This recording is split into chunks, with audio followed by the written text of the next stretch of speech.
Hello, I'm doctor Hema, north medicine. ఈరోజు clinic ఒక బాబు వచ్చాడు, 2 years old, just 1 month. So ఈ బాబు వీళ్ళ యొక్క పేరెంట్స్ కంప్లైంట్ ఏంటంటే నడిచేటప్పుడు కొంచెం ఆ, కాలు అడ్డంగా వేస్తున్నాడు, కొంచెం కాలు వంకరగా వేస్తున్నాడు అనే కన్సర్న్ తోటి పేరెంట్స్ వచ్చారు. బాబుని చెక్ చేస్తే మనం జస్ట్ ఇది thigh bone and this is leg bone.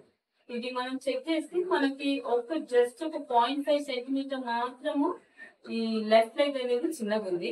So ఈ గ్రోయింగ్ ఏజ్ లో 2 to 3 years ఆ గ్రోయింగ్ ఏజ్ లో పిల్లలు నడిచే టైంలో ఈ మాత్రం కొంచెం లెగ్ లెంత్ డిస్టర్బెన్సీ అనేది చాలా నార్మల్. దీనికి మనం ఏం టెన్షన్ పడాల్సిన ఏమి కంగారు పడాల్సిన అవసరం లేదు. ఈ బాబుకి ఒక 0.5 cm మాత్రమే ఈ లెఫ్ట్ లెగ్ అనేది చిన్నగా ఉంది.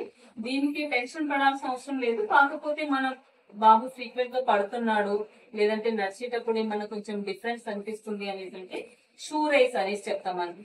ఏంటంటే షూస్ కి సోల్ పార్ట్ మనకు 0.5 cm రబ్బర్ సోల్ పెట్టేసుకుంటే ఆ గేట్ అనేది నార్మల్ ఉంటుంది.